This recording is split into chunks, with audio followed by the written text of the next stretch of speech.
अस्सलाम वालेकुम प्यारे बच्चों, मैं हूं आपकी उर्दू की टीचर कमल यूसुफ।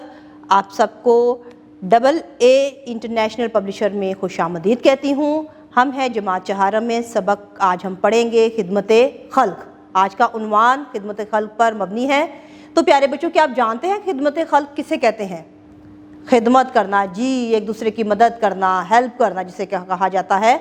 तो प्यारे बच्चों, हमें सबकी मदद करनी चाहिए, खा वो हमसे बड़ा हो, खा वो हमसे छोटा हो, हमारे घर में कोई हो या घर से बाहर हो, दोस्त अहबाब हो, रिश्तेदार हो या अनजान हो, हमें सबकी मदद करनी चाहिए, क्योंकि अल्लाह ताला का भी हुक्म है कि खिदमत खल्क करने वाले लोग जो हैं वो अल्लाह ताला को पसंद है।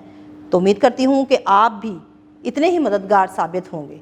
तो प्यारे बच्चों, किताबें आपके पास मौजूद हैं, अपनी किताब खोलें ताकि हम अपने सबक का आगाज़ करें।